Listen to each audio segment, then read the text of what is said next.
de ayer se vivió una jornada democrática muy importante en el país, ¿no? Que fueron las elecciones presidenciales. Siempre destacamos, más allá de los análisis que hay que hacer, la posibilidad de ir a votar. Si bien no estuvo en los números históricos que se esperaban, a lo que venían siendo las últimas participaciones, es por lo menos aceptable, ¿no? La cantidad de gente que ha ido a emitir su voto. Bueno, ha quedado configurado el último tramo, ¿no? De esta elección presidencial que se ha estirado en el tiempo. Ha sido un año de mucha discusión y mucho debate, mucha alianza, mucha estrategia política.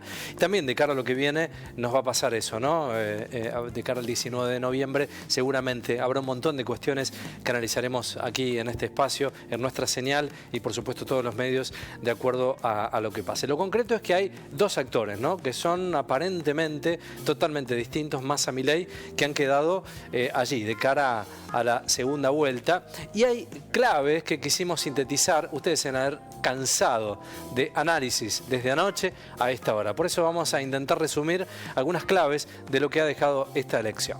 El candidato de Unión por la Patria revirtió los resultados de las primarias y fue el más votado de las generales con el 36.5% de los sufragios, ¿no? En el caso de Sergio Massa, el líder de Libertad Avanza quedó en segundo lugar con el 30%, bueno, 6,5 puntos la diferencia, y será su contendiente en la segunda vuelta del 19 de noviembre. Ya agendar esa fecha, 19 de noviembre, próxima elección. Massa, que solo había ganado en 5 provincias en las PASO, se impuso en 13. Bueno, el dato es elocuente, ¿no? Milei pasó de 16 provincias ganadas a 10, mientras que Patricia Bullrich había ganado en 3 distritos y ahora solo se impuso en la ciudad de Buenos Aires.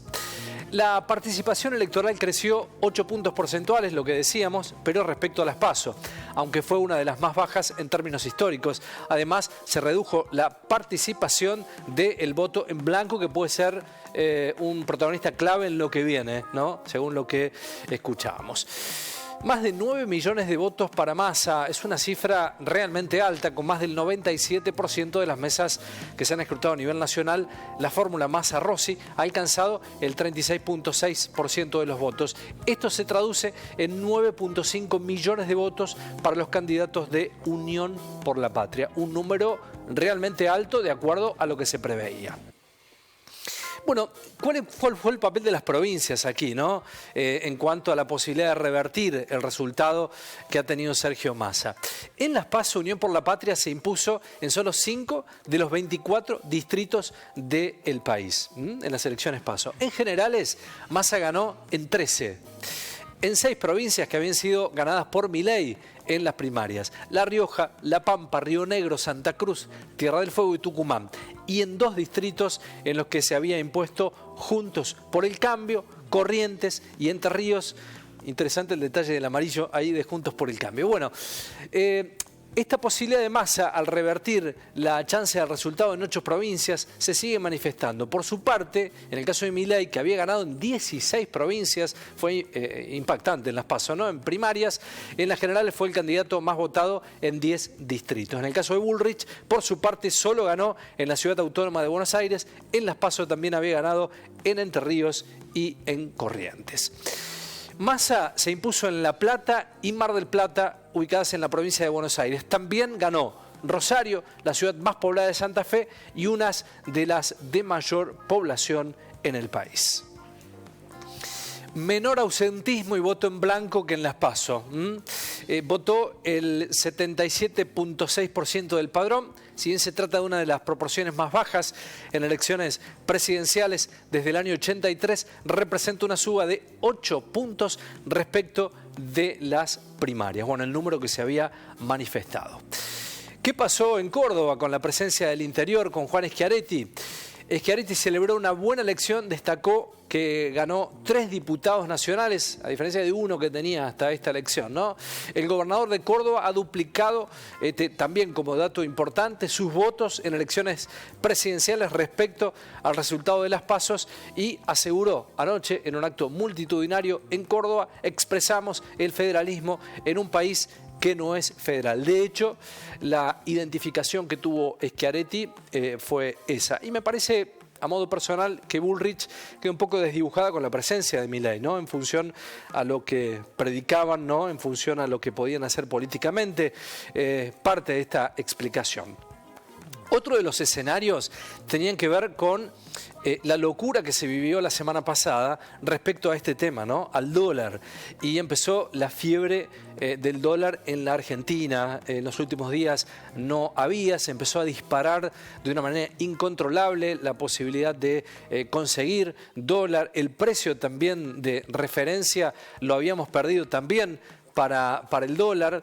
Bueno, y acá hay que empezar a sincerarse, no queda mucho más tiempo respecto a empezar a blanquear los números reales con lo que nos vamos a estar manejando en lo que reste del año y ya en el comienzo de 2024. El mercado de futuros proyectaba un oficial a 8.20 el viernes, en una economía muy dinámica.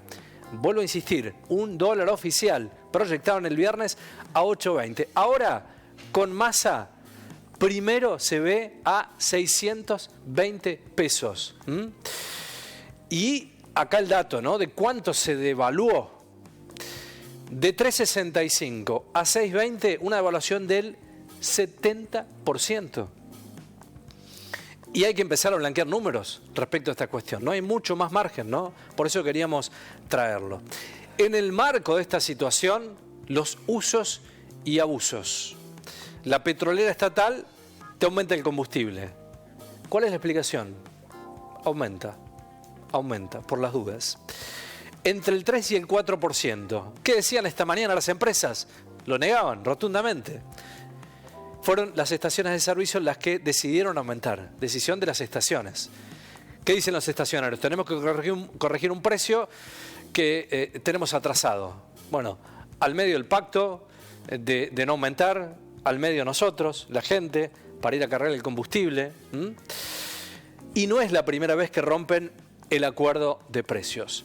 Lo cierto es que hay una situación de un mercado cuasi liberado. Esta mañana también listas de precios con un 20, con un 30%, con un 35%. Bueno, al medio el oportunismo, la especulación. El fin de semana había algunos productos faltantes en supermercados, en hipermercados, en comercio de cercanía. Y esta situación de los que más tenían, guardaban mercadería y esperaban para corregir el lunes. Un escenario incierto, por cierto, ha pasado una etapa, una instancia electoral muy importante en la Argentina. No es la última, vendrá un nuevo debate presidencial entre Massa-Milei, Milei-Massa, y las elecciones que van a definir ya de una vez por todas el escenario nacional. Al medio, esta situación que comentábamos, que tiene que ver con lo que nos pasa todos los días, ¿no? Con la compra de alimentos, con la carga de combustible y con el atenuante del dólar. Bueno, veremos qué es lo que pasa en los días subsiguientes. La campaña sigue en marcha, vamos a tener un tiempo más hasta la definición del próximo presidente para los 4 años de la República Argentina. Hacemos pausa, esto es Bella Tarde Argentinos, ya continuamos con más.